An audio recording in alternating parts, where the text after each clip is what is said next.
What is up, everybody? I'm George Mossey. I'm with my co-host Heather C. So last night, Smothered season 4, episode 9 has aired, and there's a lot of drama that took place. So we're gonna jump right in, and I want to talk about Paula and Francia, right? Because there was a situation where Paula invited her ex Blake over to the house for a kind of a date, just to get together to talk about things since they had seen each other last. But there was an ulterior motive. So that's what we want to talk about.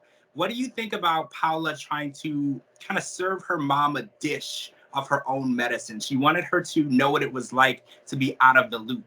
I don't think it counts if you have to tell the person that's what you're doing. Um, I think that the plan backfired on her like extremely bad because she was like, she didn't even really play it off because like everything was going good. Her mom was like super happy for her, supportive, like how they're supposed to be. And instead, she wanted her mom to get all mad like she did. And her mom didn't. She was super happy and supportive. And she even said if she doesn't get together, basically, she's going to get kicked out. So I think that it really backfired on her um, because her mom wanted nothing but the best for her. So And I feel like her mom wants that mutual back. Like she wants that reciprocated. She wants Paula to want the best for her.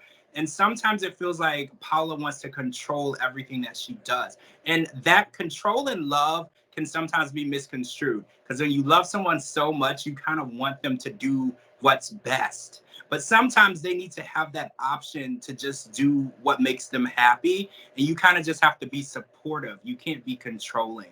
And it really will be a bad situation if they end up ending this relationship because they're probably the closest to on this show. Like they're not just mother and daughter, they were best friends. And the situation with Alejandra and her mom going to Colombia, this is just really taking a huge toll on Paula. And I really, really hope she spends some more time with Blake. Maybe that is the key here. Paula needs to spend some more time with Blake and stop focusing so much on her mom and then kind of focus on herself and her individual happiness because you can be happy for each other when you're happy for yourself. exactly. She just needs to just kind of search what she wants with her life, let her mom handle her business, and then they could come back and, be super close again. I think that she's going to have an issue when Alejandra comes here because she has a possessive jealousy issue with her mom. But I think in time, it could heal as long as she finds something that will keep her happy as well. So dating, if not Blake, maybe somebody else, whoever, just getting herself out there, getting herself involved, maybe going out with the girlfriends, she'll be able to value her time with her mom more and there won't be so much animosity and fighting. So let's talk about a retirement party. So we learned last night that the one thing in the entire world that Dawn hates, it's hard to believe she hates anything, but she hates secrets. So Cher decided with Jared to keep a huge secret from her mom, Dawn, and that was that they invited Sherry to Mason's retirement party, which is Cher's father, Dawn's husband, and they invited her under the pretense that it was from Dawn. So she shows up to the party. Things get a bit awkward, but after the apology, it kind of seems like they smooth things over. It's obvious that this is not the end of the hurdle. They still have some time to get through this. But what do you think about the sneak attack? When you get people together because you know they won't do it on their own. Do you agree with it? Do you think it's the right thing to do? Where do you stand on that? Okay, I understand where Cher was coming from. I don't think she had ill intentions. I think she just desperately wanted to come up with something quickly that would get them talking again. But I don't think that her mom is like an unreasonable person. I really feel like if she sat down and was like, Mom, look, I really am bothered by the fact that, you guys are fighting. I want to be able to have Belle be with both grandparents.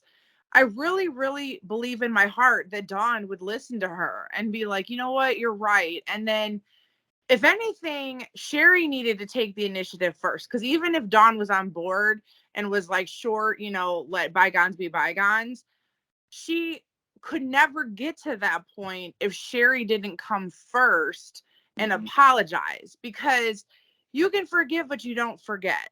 Like, that's normally how it goes. And it's like, she was pushed in the pool, which was very uncalled for. And even if Sherry was like at her wit's end with however she felt, like she had told Dawn, like, look, and I'm jealous of you or whatever, it's like she let her emotions get the best of her and she didn't handle it correctly. And I think that, like I said, Sherry and Jared meant well. They, like I said, they just wanted things to heal, but it wasn't really good the way she did it, because she knows how her mom feels. She knows her mom doesn't like secrets. She knows that, you know, they're always honest and open with each other. I think she should have just went about it like differently and just been like honest and said, Mom, look, I'm not saying that you need to be the first person, but it would really mean a lot to me if we could try to find a way.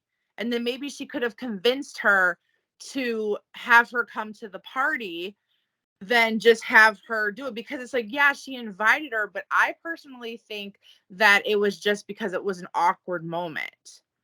Like, I think like she wasn't ready to heal completely yet.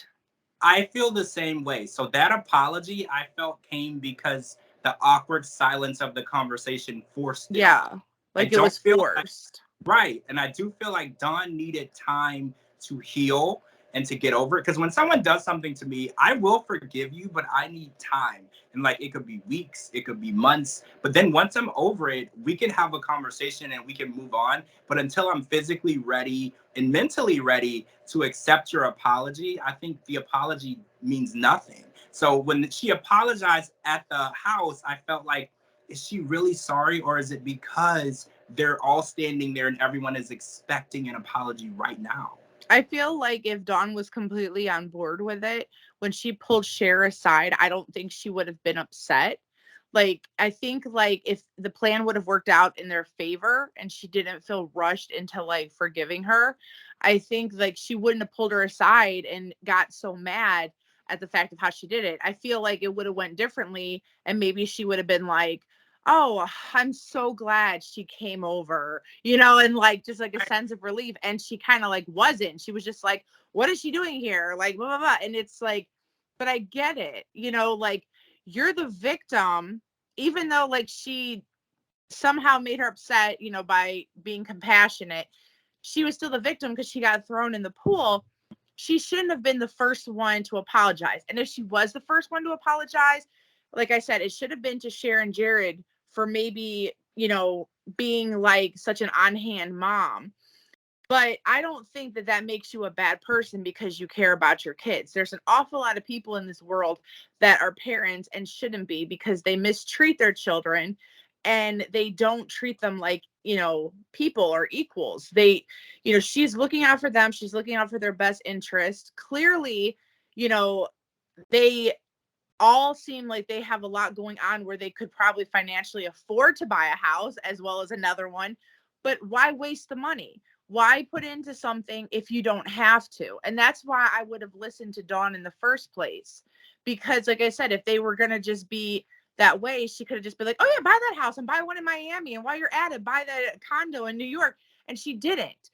Even being well off and having, you know, a beautiful home or whatever, and, you know, they're able to retire, she still is trying to tell her, like, be smart with your money. Think of long term, think of future. You don't need to buy something that you're not going to need or not going to use. So I don't think that there was anything wrong with that. So speaking of retirement, I feel like the drama kind of overshadowed Mason's retirement. So Heather and I want to say congratulations to Mason on his retirement, because all this drama kind of overshadowed what was really going on. He's been working all this time as a doctor. He finally gets to retire with his wife, Dawn. Congratulations on that. Oh, and the new episode of the Chattermouth podcast with Dawn and Jared came out today, and their special guest was Jared. So after you're done watching this, guys, make sure you go and watch that. It was really good. All right, guys, that's it for this podcast for Smothered Season 4, Episode 9. I'm George Mossey. This is my co-host, Heather C. Thanks for watching us, and we'll talk to you all really soon.